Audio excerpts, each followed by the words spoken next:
Hey everybody, welcome into the next episode of The Chaos. We are joined as always with Bob Felice. We've got Kevin Duran here with us. And guys, I'm going to start us with a question today. And this should be a fun one because this is, kind of about that leadership and the team side of life. So, and I'm sure this happens at times, right? Because I know it happens in the business world. I'm sure it happens in your world as well. Let's say you've got a decision that has been made. You've talked with some of the folks from above, whether that's the board, maybe it's a parent committee, something along those lines, and there's a decision that's been made.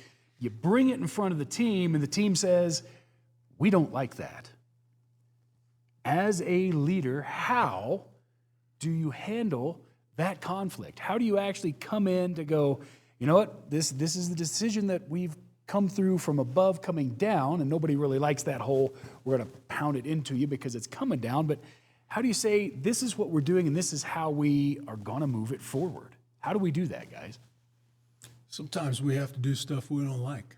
It happens all the time. It started for me when I was a kid. I'd wake up on Saturday morning. I was new because Dad was cooking breakfast, and it meant I'm 100% doing yard work all day. And that's what that big breakfast kind of signified. Sometimes we actually just have to do stuff we don't want to do, and we are directed to do it, and we have to get it done. In a slightly varied scenario, I have a little leeway potentially where I've been given that directive, and I'm going to have, if I have an issue with the directive in the first place, I'm going to have that conversation right then, right there. And hopefully, optimistically, we get to a place where I can get behind the plan too. And then when I present it to my team, it's not a top-down plan. At least it's come from me, and I believe in the plan. And it doesn't happen a lot. I can almost count on one hand the number of times that happened where I get you have to do it this way. I usually have some flexibility. Right. How about you, Kevin? When we get faced with that decision, when you've been faced with that decision in the past, how do you get that implemented and really get the buy-in to it when the initial buy-in isn't there? Yeah, I think Bob is right. There are some things that you just have to do. And when it comes down from the top, there's usually a lot of conversations that you weren't privy to of the why. And so what I tried to do was, I'm going to have to sell this in a way that just doesn't feel imposed by the top without understanding what was the why, what's the purpose, and what are we trying to look for as the outcome? Because a lot of times we get into the plan and the plan becomes the focus, and we're not really purposed on what are we trying to accomplish. So if it's something that is a non-negotiable from the top down, it's from the board, and there's no really pushback that we can give, we have to look at kind of first level thinking. What are we trying to accomplish? Is this plan the purpose of what we're trying to accomplish, or is there a way that we can approach this in a way that allows us to have some freedom, giving us some latitude and some agency around that? Once we get people, and even for myself, I have to think that even before I take it to my team, because I can't sell something I don't believe in. I have to have, I can't fake it. I can't fake belief. And so for me, before I even get to that point, I'm trying to pump myself up to figure out what is the purpose of this? Can I get behind kind of the overall rationale, and then look at, all right, how do I approach this in a way that feels natural for our team and for our group to be able to accomplish this? And sometimes you never get there, but there are pieces and parts of that you can make your own if you really understand it at a kind of a baseline level. Yeah, absolutely. Absolutely. So that actually leads us into today, right? We're going all things leadership today, and really leadership is not just about the education world. It's not just the business world. It's in the world of ministry. It's in our families. It is, quite frankly, in every single spot that we touch in life. there are leadership opportunities everywhere. But before we dive into that, Bob, we've got a new background behind us, and I must say it looks really, really good. Why does the background look that way, though? There's a purpose behind what this logo for the chaos is all about. Tell us about it. Let's walk everybody through it. When I was designing the logo, I obviously used AI to help me out. But the pyramid we can see on top, and the pyramid is the leadership framework, the CLL framework. And so that pyramid on top signifies compete, lead, and love. And Kevin was just talking about that compete part just 10 seconds ago when he was talking about digging into the why. That's the competition. That's literally what the competition is. If for those leaders out there that know what I'm talking about, we're literally running a real-time root cause analysis. And we're asking the why questions, and we're digging as deep as we have to dig to get the real answer as to why are we going through this endeavor in the first place. And that's the reason why we want to compete, so that we can have some real authentic buy-in to what it is that we have to potentially sell to our staff who maybe isn't real excited about it. And that does happen occasionally, and that's how it gets done, because I've dug into that root cause analysis. That whole competition is a sense of who we are fundamentally every day, how I interact with you. Right. I'm going to have a curiosity about you, and that's the whole point of it. I'm going to make sure that you feel my intent. It's on purpose. So I want you to know exactly how I'm coming at you in the meeting, and people feel that. And so when I get that energy right, my mindset's right when I walk in that meeting, now I can do that right. I want to pay attention to what I'm paying attention to. I'm going to jump in real quick and say, you're wearing the shirt, because what matters to that leader is you. Right? Not me, it's you. And that's exactly what you're talking about there. Yeah, absolutely. Everybody's a leader. Everybody's a leader, and that's what I'm trying to incorporate within the team. Paying attention to what we pay attention to means that we don't let the barrage of imposter syndrome hammer us. Right. And that we're very purposeful about that and deliberate within our administrative team. We encourage each other and fire each other up. And then we pay attention to our attitude. You know, our attitude every single day projects out. Yeah. And as a leader, you want to be very consistent with that attitude. And you harness that. I harness that to my values, which leads us to the next step of the pyramid, which is the lead portion of the pyramid. Leadership is based in our values. And you, if you're a leader sitting in a school or a business or ministry, anywhere you're leading in your family, you're in that position because of the values that you have. Somebody liked your values and they put you in that position, whether it was your wife or your husband who married you, it was the business that hired you, but they hired your values. Yes. And I want to make sure that you're harnessing all of your decisions to those values. You're tying them to those values so that your team sees them and feels them on a regular. And it's your values that offers you the courage. Yes. Your values, when you have to do that hard thing, it's a little easier to do when it's attached to something you truly believe in. And I think that matters a whole lot when it gets us to the next step, which is action. I have to actually do the thing. And I can't do that unless I've harnessed it to my values. And that's how leadership works. And we talked about love in the last episode, but love is simply defined this way. It's encouragement, love is strategy, and love is accountability. And so if I love you, and this doesn't matter if you're my wife or my friend, I'm going to encourage you, and you're going to feel that with me. Like everybody who knows me feels that. I do that on purpose. And then I'm going to strategize with you in your life. Like if I have something to offer and you come to me, I'm going to help you. And I'm always going to hold you accountable to the stuff you said you were going to do. And that's where the rubber really meets the road. You know, there was a day a year ago, 2 years ago, where we talked about doing this podcast, both with you and with you. Yeah.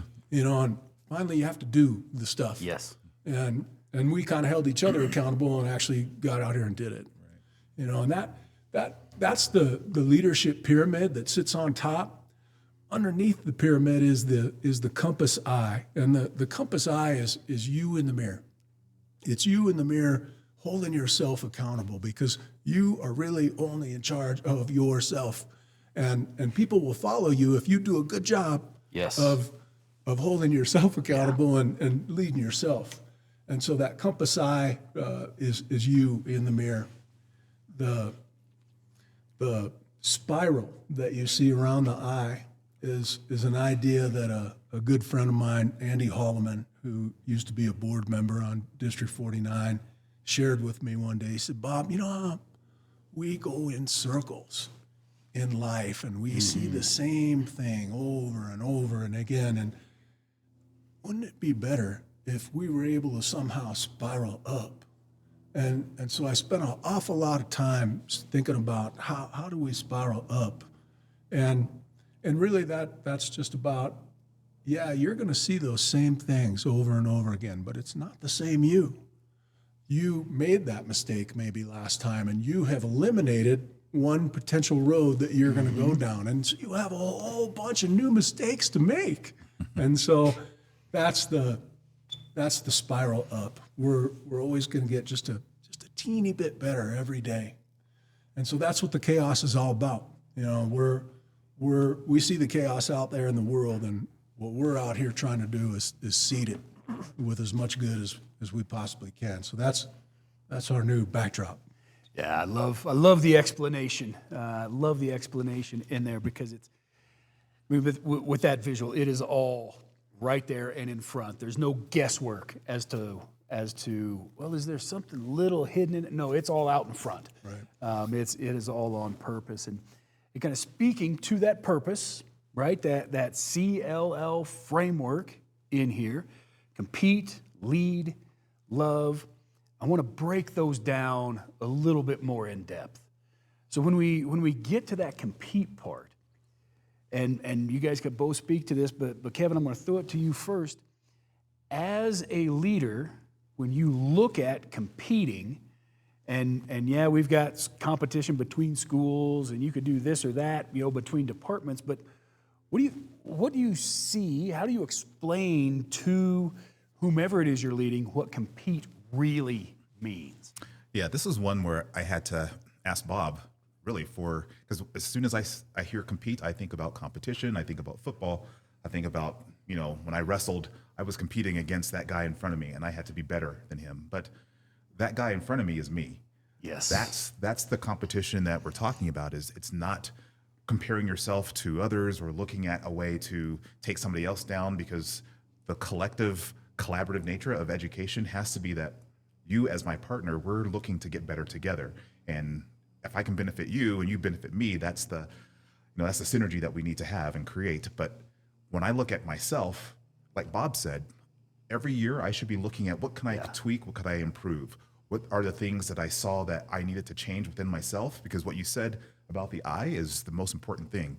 You can't change anything about anybody. You can only change yourself. Yes. And if you focus on how do I control me, and especially leaders get into a frame of mind where we have to be controllers. And we think that the more we control, the more that we are in control. Mm-hmm. That is a fallacy that comes just in terms of how we are trying to gain control. You are never in control. The best thing you can do is just hold on tight and Yes. and maybe influence the direction that but we are influencers, we are motivators. We're not controllers. The only thing that we really have control over is ourselves. And so as we tend to look for how do we get better or how do we compete, the competition is right there in the mirror. And I think that's a beautiful way of taking away that competitive nature, which pits people against each other. Right. Or becomes, my side is better than your side. Yes. And we can still have competitions. And I used to do this when I was a principal. I would put a sense of competitiveness within our teachers to look at the sister school down the road to say, Right. we want to compare ourselves to how, not necessarily how they're doing, but how did we do compared to them, Right. compared to ourselves, and can we find a way to get a little bit better? Can we increment, Yeah. our practices? Can we do something that's a little bit different? Can we allow ourselves to become less constringent upon a strategy or a algorithm and go Right. for some ideas and be more free thinkers? So yeah, that competition is a big part of it, but it's not exactly what you may think it is. Yeah, and that's, I know when I was first hired at Lewis Palmer, and then when you brought me to Vista Ridge, we had bumper stickers, both places, and it had the school's logo, and both of them, because I know who made them, they both said compete. What do you mean by compete, Bob? Yeah, it's like Kevin said, our competition is in the mirror, and it doesn't matter who I'm talking to, who I'm meeting with. I'm always digging for the why. As I said earlier, I'm running a mini root cause analysis in the midst of my conversation. I truly want to learn what makes you tick. We had an issue in the School District 49 recently that is worth bringing up. Issue JBAA, the most controversial issue there is. It's the bathroom issue. And I'm going to be faced with a question that I'll see Thursday night, and this will post after that, so we're in good shape. What policy would I look at, and would I have maybe gone about it differently than our current board? Mm-hmm. And it's interesting because in this situation, our board did both things. They voted 3-2 one direction and then changed a little bit and voted 3-2 the opposite direction. I wouldn't have done either thing. Neither. Because what we're missing is that there's a much larger issue at hand, and you can't get to that issue unless you start asking those why questions. Yeah. And you start finding what the root cause is. And the root cause of JBAA and a certain segment of disenfranchised kids is part of a much broader issue that we have a real issue with disenfranchised kids in total. Yeah. It's 40% of our total student population in the whole country right now. Mm-hmm. And it's that way in District 49 and District 3 and District 11, everywhere. It is 70% by the time they get to high school. They're disconnected from the school. That means they're not participating in sports. They're not in band. They're not in the clubs. They're not in the activities. They don't feel the connection to their school. Well, we know as educators that that's step 1A. Yes. Connecting the kids to the school. And here's the thing that we don't talk about out loud that's true, and I'd love to hear Kevin's thoughts on this. Our school culture is directly connected to the level of connection that our staff has with the students. Yes. And so what I'm trying to say is if there's more clubs, more activities, more possibilities for these kids that they want to go to school and do, we have less disenfranchised kids. We have teachers and staff that really love being there. And guess what else? Here's the real ticker and the reason why the board saw my application in the first place. I came back when COVID hit, and I was completely conscious of the fact that our kids and our staff were not going to be okay. And so I start thinking about all those disconnected kids that that are struggling, and we have these issues with suicide, with depression, and with school violence, school shootings. And we run around like chickens with our head cut off, saying, what are we going to do? We have to make it harder to get guns and maybe put metal detectors and all that. How about this? How about you start connecting kids to the school? And if you start measuring it on the school performance framework, the scoreboard all the school districts are using, then all of a sudden you'll see change. You will not see as much suicide. You will not see as much school violence. You will not see as much depression. You will see our kids academically performing better. And we know all this. And yet we're stuck on bathrooms. Yeah. So, Kevin, I will throw it over to you, right? Yeah. Bob threw it out there about the culture pieces, and you know, as we lead in, I will say I have been part of that from the athletic side of the coach comes in, you take over a team that won 1 or 2 games the year before, you change that culture from we're not great to how we're going to be better. How do you do that with a school? Yeah, it's intentional. I think you have to look at and get a framework of where your building is at, how many kids are involved, how many kids actually feel like they are part of a community.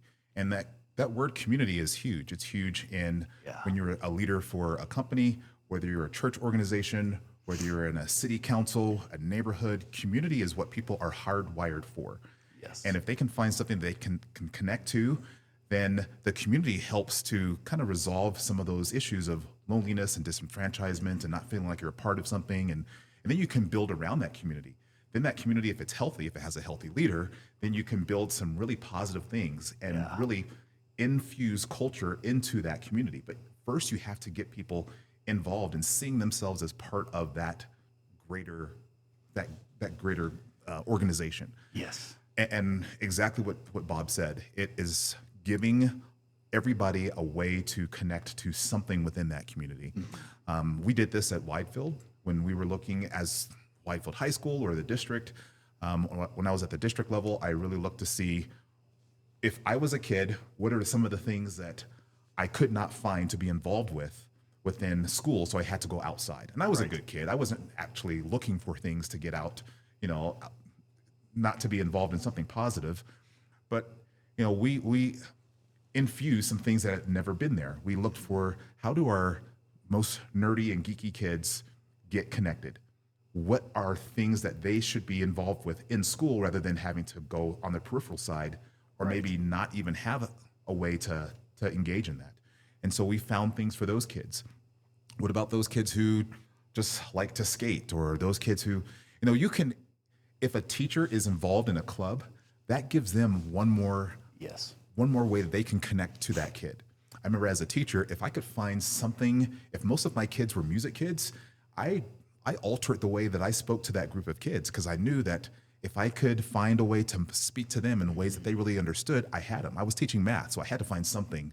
Nobody went to math class. Music is all math. Music is all math. If I had a lot of kids that were on the football team, I changed the way that I approached that. I use metaphors and analogies that they would understand. Yeah. If I had some kids that, were clearly they were skaters or they were into computers, I took all of that and tried to make sure that I had a way to talk to them that I knew that they were going to understand and I could connect with them.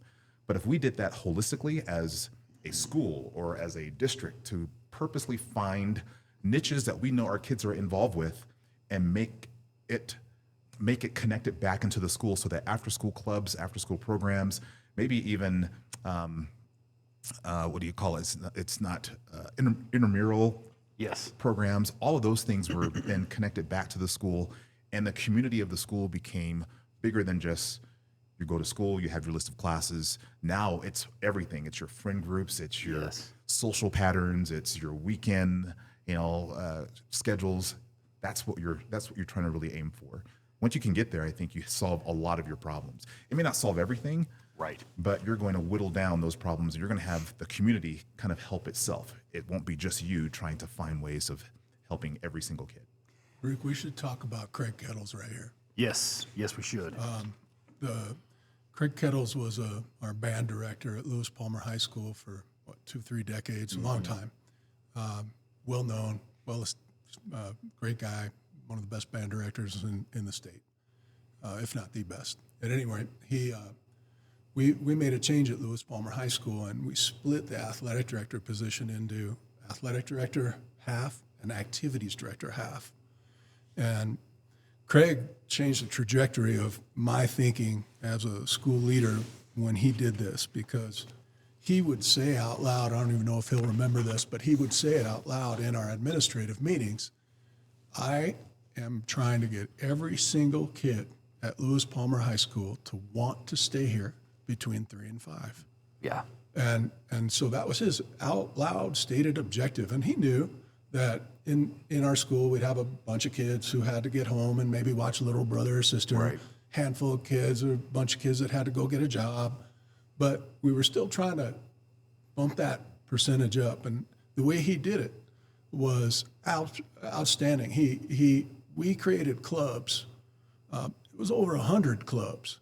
And I don't know how we paid for this, but we paid for this. We made sure that as best we could, our staff they were real, club sponsors, and they were spending time with kids, exploring, and here's where it was key, their passion. Yes. And the kids' passion. And so this whole idea of unleashing, every one of us, when we were going through college to be a teacher, a coach, we daydreamed about, we would be that special teacher, that coach that connects kids. And that's the person I'm trying to unleash. I want to unleash that person in every single teacher, coach I have in the building. And that was one way we were able to do it.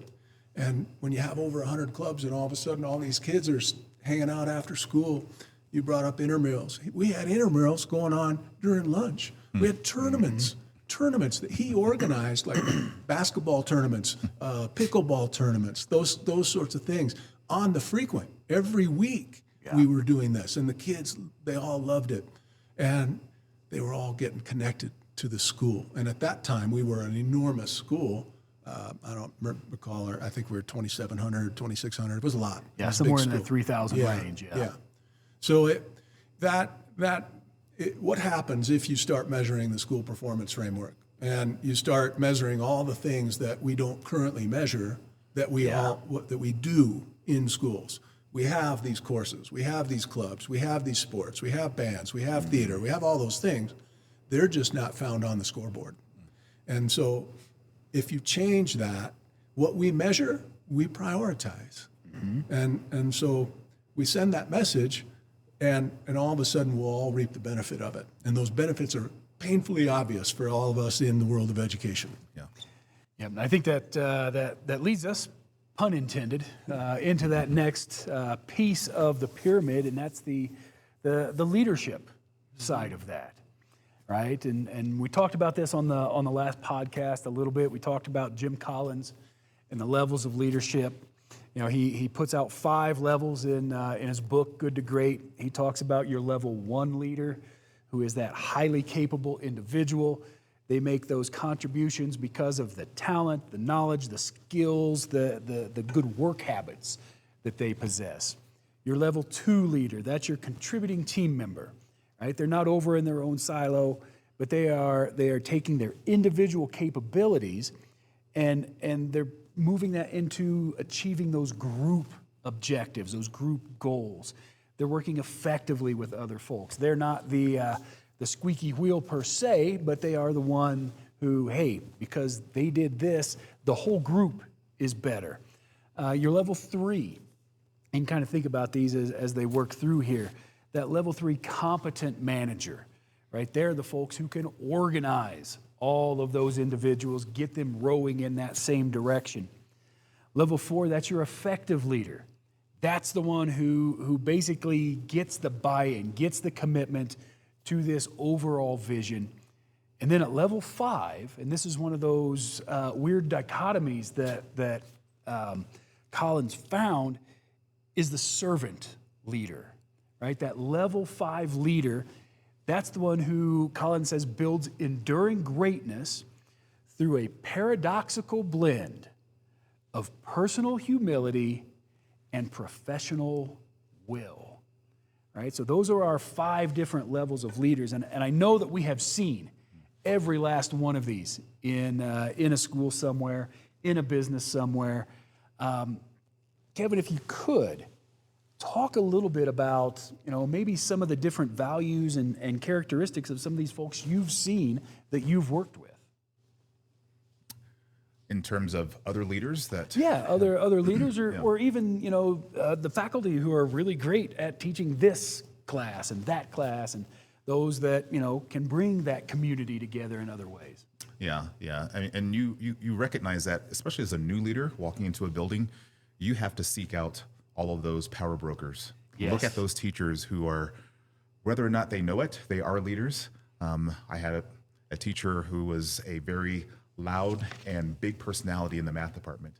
And regardless if he wanted to be the leader, he wanted to be the faculty leader, people came to him and his opinion mattered. And it was never something that he would actually look for, but he just had to be put into leadership positions because he had that personality. His aura just exuded that. Others were just from their level of commitment, how they engage kids, their effectiveness within the community, within the school, their leadership qualities, and they were maybe level 2, level 3, but those folks were very much leadership power brokers that had to be put into your thinking, or at least put into your level of how do I make decisions with them involved. And not just your team of admin, but you're looking for leadership all throughout the organization, because every person carries a bit with them, a piece of that pie that's going to make it either more difficult or a little bit easier for you to lead the building. So as I thought about the levels that I was at, I could see as I grew into leadership, I really thought level 3 was the managerial part of it, I think you said? Yes. I thought that was it. Initially, I thought that being able to come up with a plan, execute that plan, get all the moving pieces together, and then have it laid out to where other people could follow that plan, I thought that was the level that you had to be. I thought that was the pinnacle, even though I had great examples of those that were level 4 and level 5. It took me a while to realize that as you get into being a senior leader, you really are having to delegate some of those other leadership capacities to others, which is why it's so important for you to identify the good leaders that are around you in your sphere of influence, so that you're not always just doing the managerial stuff, because it's important for you to be that level 5 leader for the most part in terms of leading the organization or casting the vision or being that head person. I saw that within myself, that I could raise to that capacity, but it was hard for me to let that control go.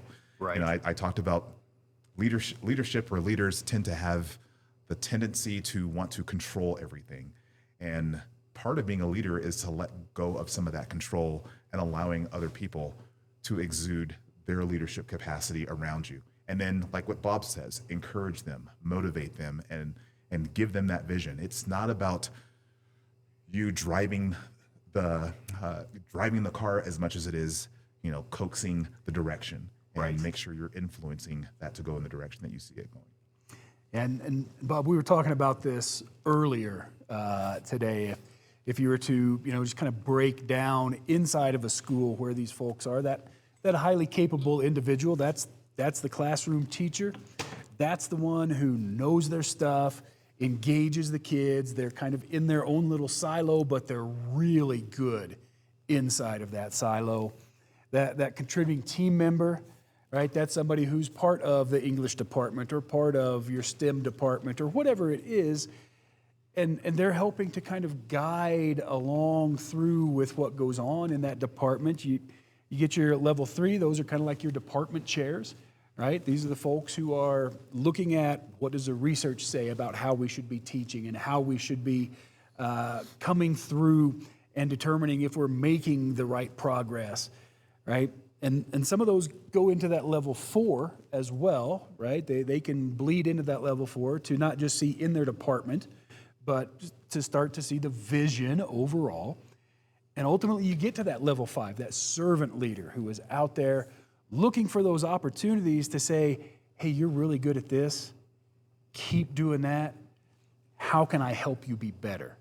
And we've seen this in all kinds of different places. I know we talked about on Podcast Zero, Ted Bauman as one of those servant leaders. Just kind of talk about in general the visibility of all these different leadership levels in an organization. So, along with Ted Bauman, let me start with Greg Dahlberg. So Greg Dahlberg was a math teacher in Widefield School District 3. And we were about to open Mesa Ridge High School, okay? And it was Friday, and we were going to open Monday. And we hadn't got our chairs and desks yet. And they arrived like Friday afternoon. And I'm pretty sure we ordered from IKEA because they came on assembly. and I'm running football practice, so I'm in the midst of 2 days. And the administration is freaking out because we've got to get all the desks and chairs ready to go for Monday.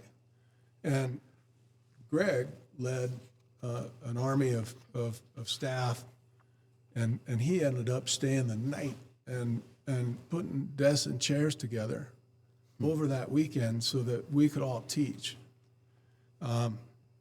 So to be Dahlberg-like is a thing, and it means that you are that servant leader. And I've had a lot of Dahlbergs in my life.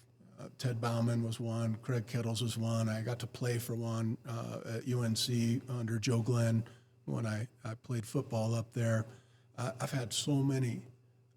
My cousin Jim Felice is a servant leader that I was just surrounded by them. And I give myself this much credit that I paid attention to those people. Yeah. I recognized who they were, what they were, and I watched how they move and how they did things differently. And so much of it is that outward mindset, that they collectively as a group have that genuine caring about others. Yes. And they're putting the team first, always that we before me mindset. Yeah, it's one of those things where, and I have seen it both in the business world, in the education world, in the ministry world. There are those folks that, and you've heard the phrase, I'm sure, that you'd run through a brick wall for. Mm-hmm. And quite frankly, they're always those servant leaders. Every time. Every single time. They're the folks that, hey, I need you to go do this. You don't ask, well, can I maybe get a break on that or not have? No, they're the folks that, hey, I need you to do this. Okay, when and where? Mm-hmm. And it's not out of that fear. It's not the old Vince Lombardi when coach said sit, you didn't look for a chair kind of a thing. Mm-hmm. But it's because they love on you so much as that servant leader, you don't want to disappoint. You don't want to disappoint them to have them go, well, I wish you would have been a part of this because it was really cool. You're afraid to miss out on things. Mm-hmm. Command and control is a moment, not a leadership style. Let me repeat that. Command and control is a moment. It is not a leadership style. So there are moments as a servant leader where you are absolutely going to give a directive and it better be followed. Right. But that's a moment.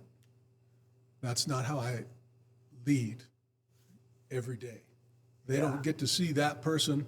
I never saw that person in Ted Bauman. I worked for the man for 6-7 years, and I never saw it. I heard about it, but I never saw it. Yeah. It's a moment. That's not a leadership style. Yeah. And so I think as real leaders, you want to understand that command and control, if you're using it as a leadership style, is tells me you're leading out of fear. Yes. That you really don't know how to get these people to come with you. And the only way that you can do it is by order them around. And that's not my job as the leader. My job as the leader is not to tell you what to do. It's to inspire you to want to. Yeah. I hire experts. I don't hire people who don't know what they're doing. I just want to inspire them to want to do it. Yeah, and that's very reminiscent. I had a conversation several years ago with my principal who was at Wheaton Academy, and name was John Keith, and I said, John, other places I've been, principals are in the room, everybody's room, all the time, and I said, you're not. And that was exactly what he said. Hey, I trust my hiring process. I believe I've hired the best people. I get out of the way. So what do you need to get out of the way? I had the exact opposite. And if you've ever worked for me, especially when I was at Power Zone, I was in everybody's classroom every single week on purpose. And I wanted them getting very used to seeing me on a regular. And it wasn't because I didn't trust them. It was because I wanted them to know I've got your back. And that was and they felt that energy. Intent matters. Intent matters. Intent does matter, because I was one of those folks you were in the classroom of, and I will tell you absolutely, I felt loved by that, because yes, it was, hey, we hired you to go do this, you go do it. I won't get in your way, but I want to see how are you doing it and how can we help, right? You were not doing it from that command and control perspective. It was, hey, I see this going on. How can I help you do that better? Rick, I got to the point where I would walk into different social studies or math department or English department, and I would see the different teachers in the similar units and see how everybody was teaching the same kind of stuff. I was in there so frequently. And, you just have a pulse of the building when you're actually in there. And I don't know how you could possibly have a pulse without being in the room. That's the only place I wanted to be, was in the classroom with the teachers, helping them, doing whatever I could to get them whatever they needed to do their job. I think a lot of leaders end up getting caught in that, I have to get all this work done. They feel like they have their own thing that they need to get accomplished, and how am I supposed to be in classrooms and get my stuff done? And I think it was one of those servant leaders that just told me, you can do your work from anywhere. Don't they make computers that are mobile? And I would just go to a classroom and I'd sit there for 10, 15 minutes, but if I had some work to do, I would have it with me. I just carried a little pack around so that I could be mobile, be seen. And if there was something I needed a quick email that had to be done, unless it was a phone call that I had to make with a parent, I tried to do as much as I could outside of the office. The more time I spent in the office, the less connected I was with solving problems. I realized that I could actually solve problems on the go that would never get to me. Right. Yeah. And when you're in that sort of mindset, when you're out there with teachers and with students, the problems don't seem as big and as impactful. When I was in my office trying to get my stuff done, I surrounded myself with a mindset that this is my time to get this thing done, and that anything that interrupted that was interfering with that, which just changes your whole mindset altogether. So if you're out there trying to get stuff done, figure out how you can do it as you're in classrooms and engaging with students and teachers. And I mean, all that Bob said is 100% correct. That's the way to lead, and that's the way to manage your time as well. I went to a training called the Breakthrough Coach. You ever hear this? Breakthrough Coach? So after I went to the training, I'm zone superintendent, and I went back and I gave my secretary my office. And I did not have an office for the last year and a half I worked, because my job was to never be in that office. It was to be out there in those darn schools. And so I gave it to her. So anybody who needed to find me, she had me on speed dial. She always knew exactly where I was. I didn't answer emails. She answered all my emails. At the end of the day, she would hand me the 3 or 4 that she couldn't answer. And she would tell me, those you have to deal with. I answered the 500 other questions you got. And so if any leaders that are out there, principals, superintendents, business leaders, Breakthrough Coach. That's a great training, and it walks you through the whole process on how to break free of your office and truly live with the staff that you're supposed to live with. Yeah, I think during COVID was the time when I became superintendent, and that was the toughest first year because I was used to being out in classrooms and in buildings, and I still did that, thinking that I'll just put a mask on and do what I need to do to make sure that we are complying with all the things that we had to comply with. And starting to realize that as I'm going through each building, now I'm part of the contaminant tracking. Right. And I had to stop that. I pull myself back. And that was tough on so many different levels, but I felt disconnected. I felt like I was not as effective or impactful. We tried different things to mitigate that, but at one time I just said, I'm just going to go, and if I have to be quarantined for whatever reason, I'll deal with that on the back end, but I'm not going to disengage.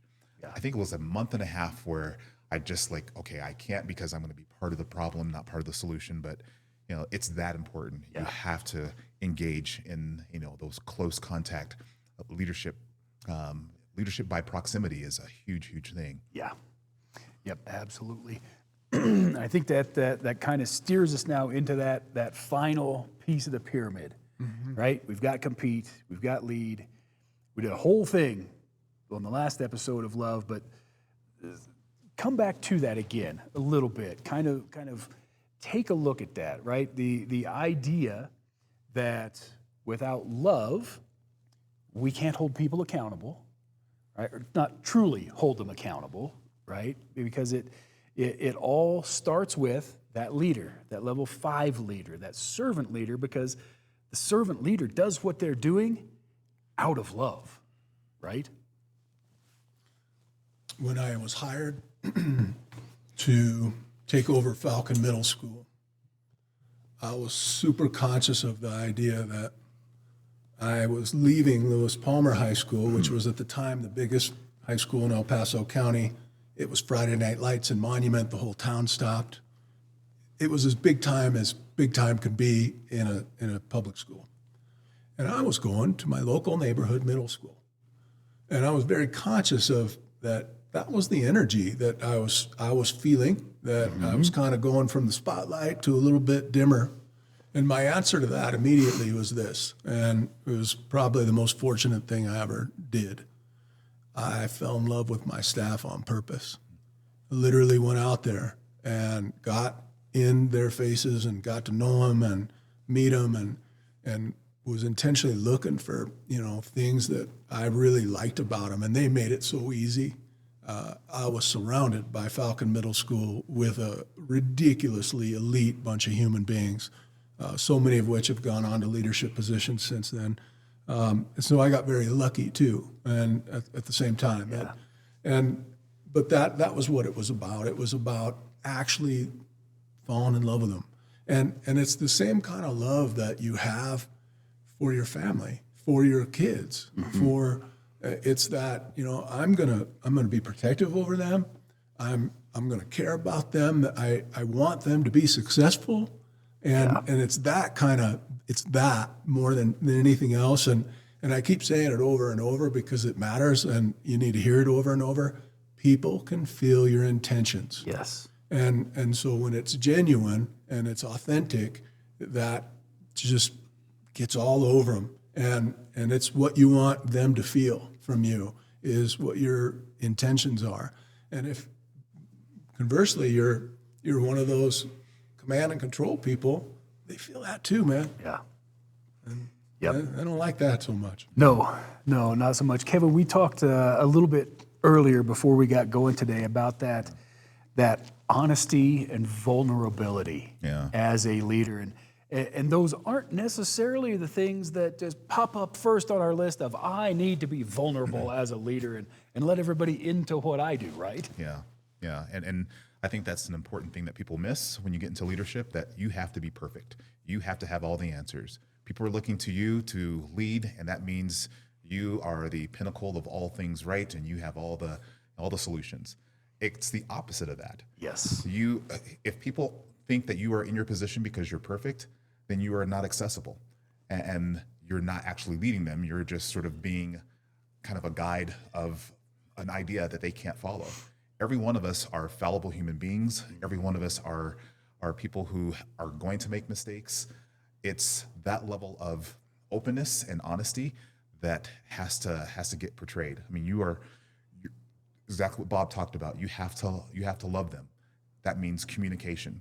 I think about how I treat my wife. If I never talked to her, if I didn't have ways of just communicating, even the small things, even little things. Yes. When I really started to turn this on as a leader in Widefield, I asked for everybody's phone number, and I made sure it was a number that I could at least text.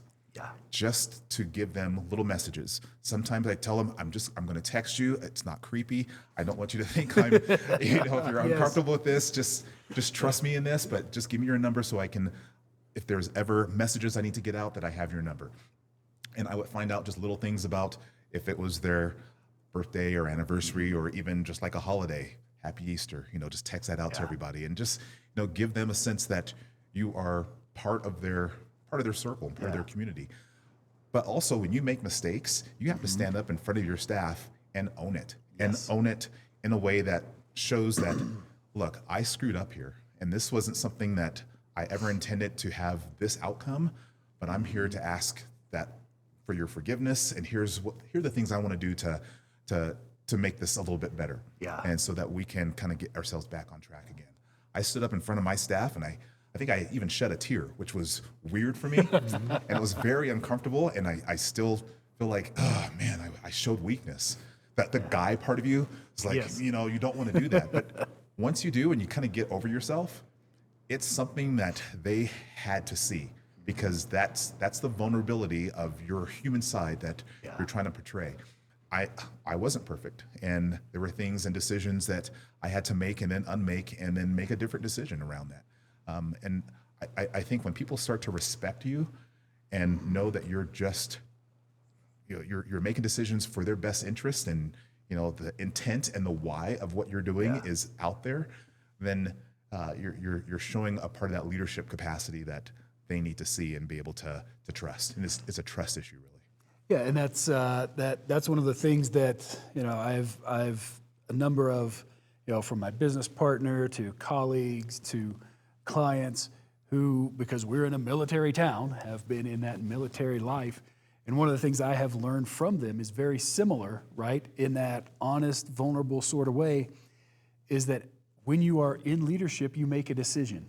And if it didn't work out, you have to make a new decision. And that's really all it is. We can't sit there and beat ourselves up and, how could I have done this and done that? No, we can come back and revisit and see where things didn't go the way we wanted them to. But it's just, you make a decision. Yeah. And if that didn't work, you just make a new decision. Yeah. Right? We don't have to put this, crazy piece above it. And I think if we are using love in that leadership pyramid, we can be able to make that decision and then make the next decision and come back and revisit it, and it doesn't all fall apart. Yeah. It definitely doesn't all fall apart at the end of it.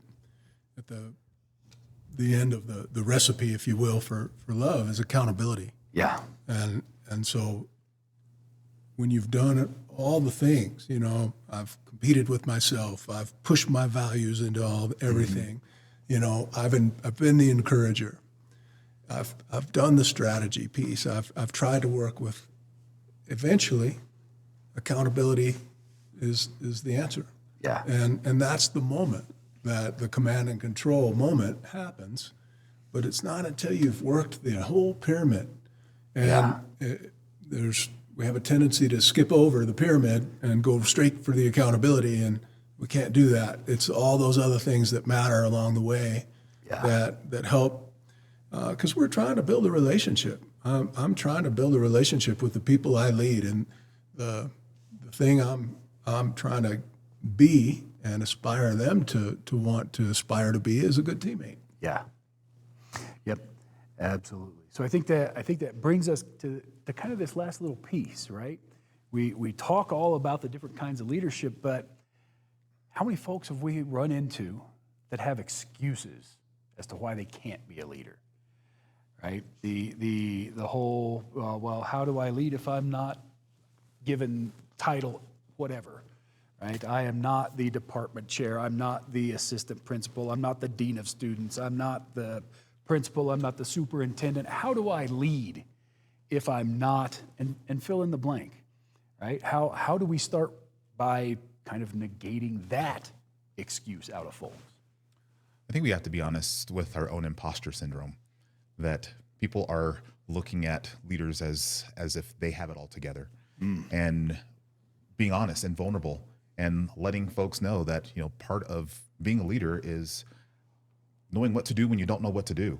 Yes. And there's a lot of times that you're not going to have the answer, but what do you do in that as a leader in that moment, so that you're not just projecting, well, I have all the answers and just come to me. I think that's an important thing. I think when you talk about people are scared of the accountability part of it. They don't want to have unfriendly conversations or tough discussions with people that, you know, may make it uncomfortable for them. And, you know, I'll tell you a quick story along those lines. There was a teacher that really respected, thought that this kid was, and he was a kid that was on his way up, and I was really looking at this guy as a potential leader in the future.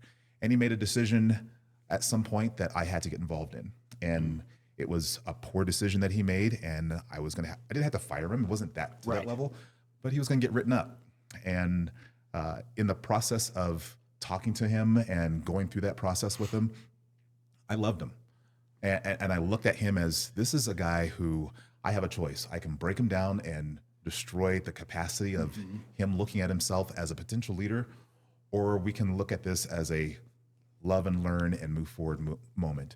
Yeah. I took him to lunch, and I kind of laid out the conversation about, why are we here and what's the discussion that we're going to have to go through because of your behavior, and why am I disappointed in you? And how I looked at him, I said, I look at you as the potential of the next principal, the next assistant principal. I'm looking at your future. This decision that you made, although you may think it detracts from your future, it's a decision that you're going to have to learn from if you're going to become that big of a leader. And here are the lessons I need you to learn. And here's how you, as a leader, should look at you as a teacher, and look at that as a moment of reflection. Yeah. And as I wrote him up, it was the same write-up that I would give anybody if I was, you know, mad at him. I took all the language that was in there for his file, but I also made him feel like this is a time where I can look back at this write-up in this moment and connect this into, how do I kind of develop my leadership style? Because my goal was not to break him down. My goal was to have him grow and learn from this moment. Yeah. And for me to model for him what a good leader does in a moment where you do have to have accountability for somebody that you aren't comfortable with having these conversations. Yeah. And I know we've all heard this one, because we've all been in public school districts. I don't have enough resources, Bob. I don't have the resources I need to be able to be a good leader. How do we deal with that excuse?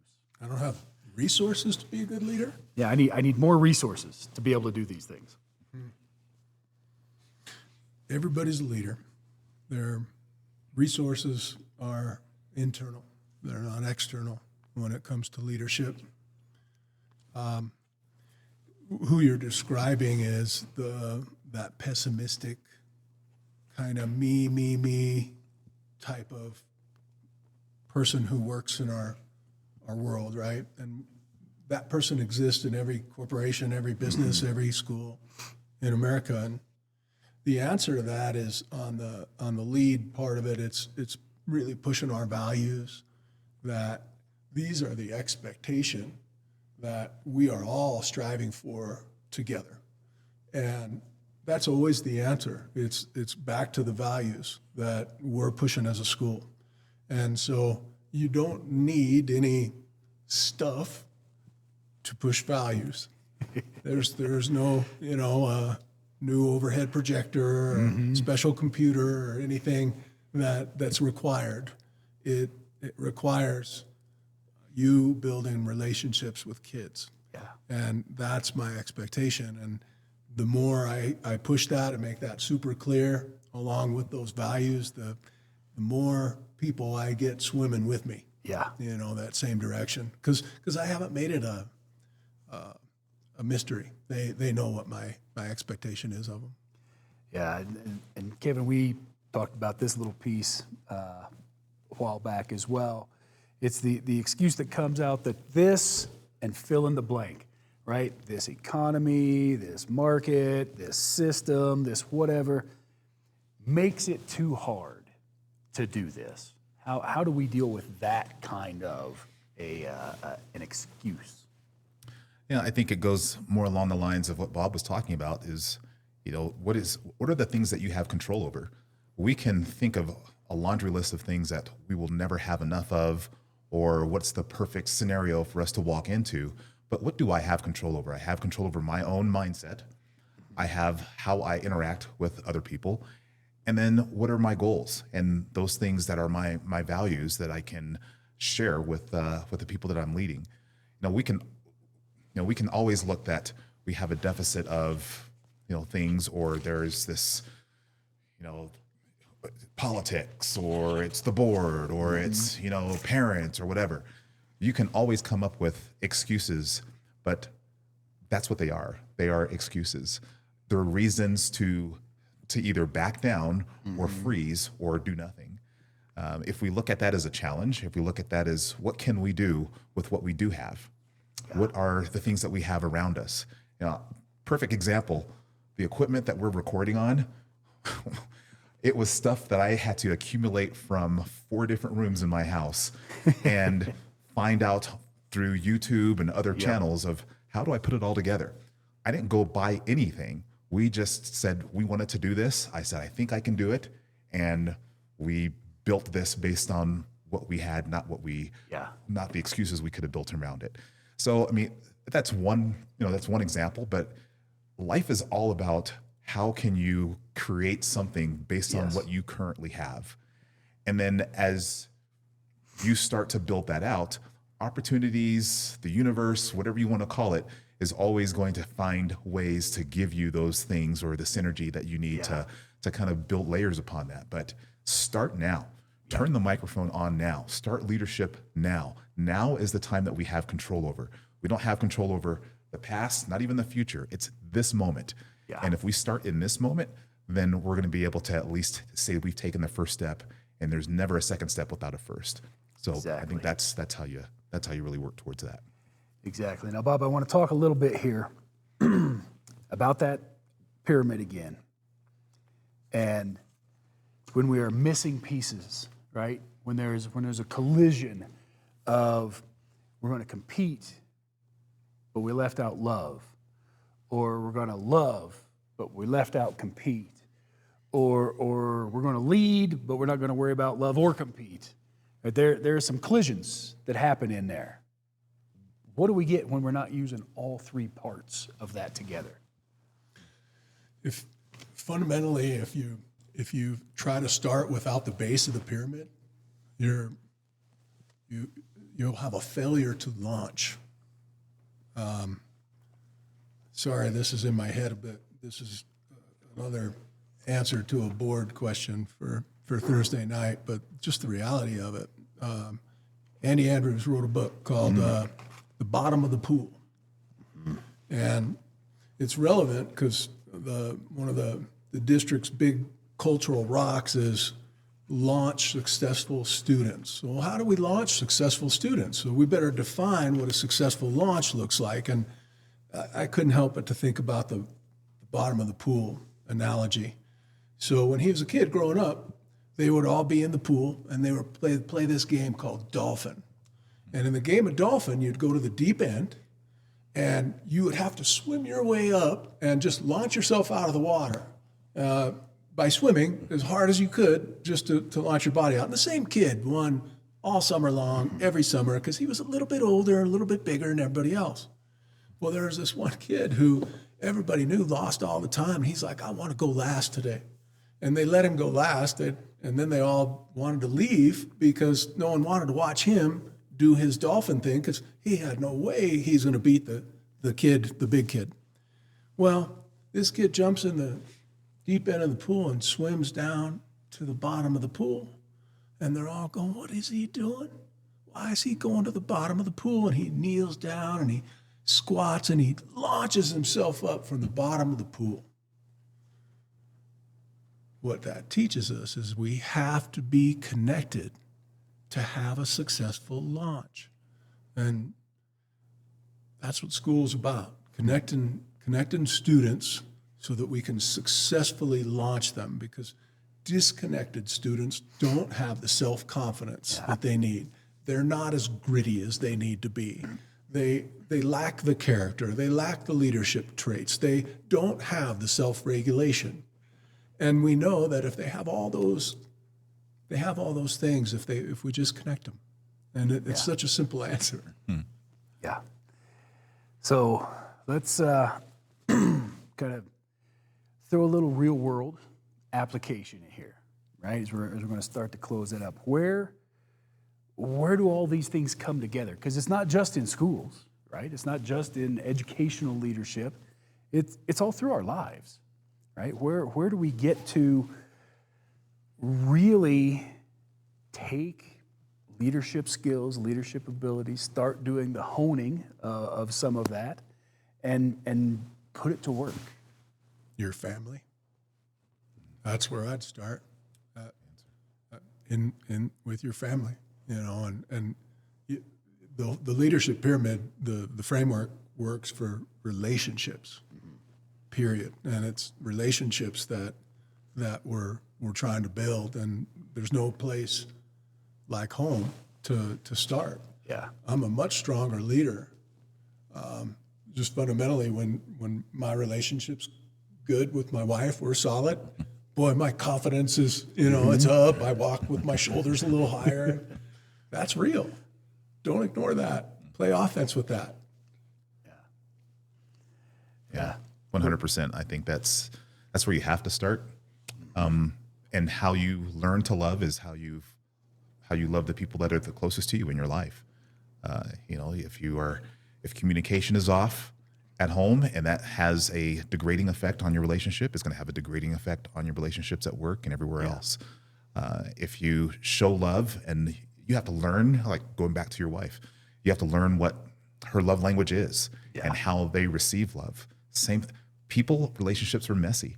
Yeah. And it's a lot of work, but it's the right work. Yes. And if you are focused on the right things, trying to figure out how to communicate and how to get people to receive what you're trying to tell them, that's the first step to engage in wherever your relationship conduit is, whether it's at work or it's at home or it's in the church, really connecting with people and figuring out how they need to be communicated with and how they need to be connected with. You just define the work, and I love that you said what you said. Just that's the work. The work as a leader, the work is building relationships with, whether it's in your family or in at work where you're at school you lead or whatever it is. It's relationships, and so that's the work. And a lot of times in leadership, there's a failure to even connect that right. Oh, that's what I'm supposed to prioritize. I should be prioritizing all these 100 relationships that I have to have around this building more than everything else I do. Yeah. And that, I think the hard part with that is we're talking about things that don't always show up on the scoreboard. Right? We're talking about those pieces that you don't get a report card for how well you handled situation A. And when you were talking with this group over here and what they achieved afterwards, we don't get that on a scoreboard anywhere. Well, we don't get a written scoreboard, but let me tell you what, they're going to score you, and they're going to weigh you and measure you. And so there is a scoreboard, and you feel it in the energy of your staff. Yeah. And we can demolish culture, or we can help culture build, and that's how we do it. Yes. Yeah. Like the school that I talked about in the first podcast that we had. Culture is a big thing. It's hard to measure. It's hard to even talk about. It's hard to describe, but you know it when you feel it. Yes. And when you walk into a building, you feel like the culture is tight. It changes the dynamics of everything: how kids move, how teachers talk, how parents engage.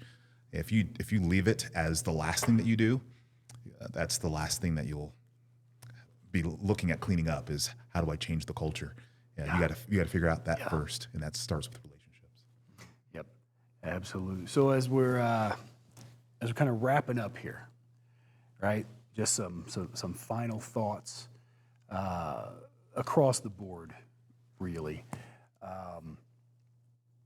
Kevin, talk a little bit about some of that experience, right? I mean, you talked about the school you had walked into and just the culture, right? And it wasn't I need to change this. It's, hey, how do I not mess this up? Because what they've got is good. How do we recreate that elsewhere, right? Yeah.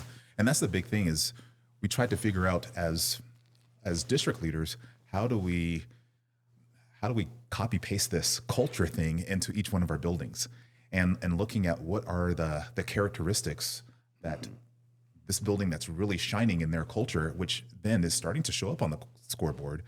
How do we do that for our other buildings? And it is ground level base work that you have to do at the leadership level. Yeah. Does that leader have an understanding of who their teachers are, who their community is? How are they communicating? How are they engaging? Their vision with with all their stakeholders, not just the teachers and students, but also the parents. I mean, what does that look like at the ground floor level? And determining, are there things that we can be doing better? Yeah. And I think when we try to do that and bridge that culture from building A to B and C, we actually had the principal lead those conversations. It wasn't me as the superintendent, because I couldn't just say, well, here's what you're doing, and here's I had that principal lead the conversations and provide them an opportunity to talk and to get into their own little PLC thing and then discuss. And it really more became about not the principal talking about what she did, but it was the other principals asking her questions about, what do you do? Or how do you do this differently? Or what does this look like in your building? And those aha moments have to be natural. Yeah. If they feel like it's just another, well, it's a formula now, and it's an algorithm that you go through, and culture is just something that you have to follow these 18 steps. It's never authentic. It's it's not going to be something that people can really make their own. And you can't just say, well, I'm going to do exactly what you do and capture all your words and then I'm going to use your words as my own. No, I have to find out what that looks like for me, because it has to be authentic to Kevin. It has to be authentic to Bob. And if it's not, people feel it.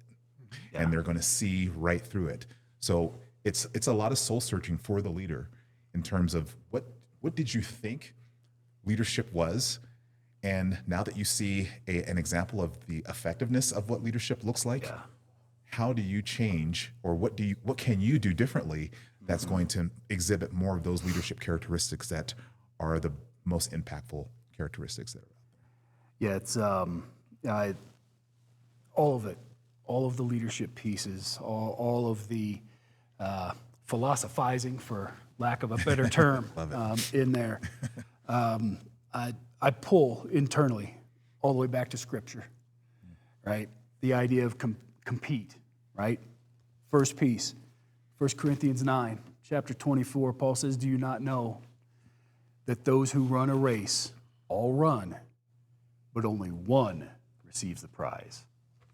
So his command is to compete, right? Run in such a way that you will win, right? Because that's what we want to do. We want to go out. We want to win, right? That's the compete. And the lead, right? Talking about that level 5 servant leader. And you get what Jesus said in Matthew chapter 20, right? Called them, talking about the disciples, to himself, and said, you know that the rulers of the Gentiles lord it over them, right? Their great men exercise authority, right? Stand in command and control. But it's not this way among you, right? Whoever wishes to become great among you shall be your servant, right? It's that we're doing this to serve as leaders. And then, that idea of really having love as that last piece in that triangle, right out of Colossians chapter 3, put on then as God's chosen one, holy, beloved, compassionate hearts, kindness, humility, meekness, and patience, bearing with one another, right? That's I don't expect you to be perfect, because I'm not perfect either. We're going to work this through. And if one has a complaint against another, you brought it up, Kevin, forgiving each other. as the Lord has forgiven you, so you must also forgive. And above all these, put on love. Put on love, which binds everything together in that perfect harmony. And, ultimately it comes down to the challenge we see in Hebrews chapter 12. Since we have so great a cloud of witnesses surrounding us, right? Because we're not doing this leadership thing on an island with nobody else. We've got all these folks around us. We've got folks who've done it before. We've got folks who've done it before well, who have done it not as well, right?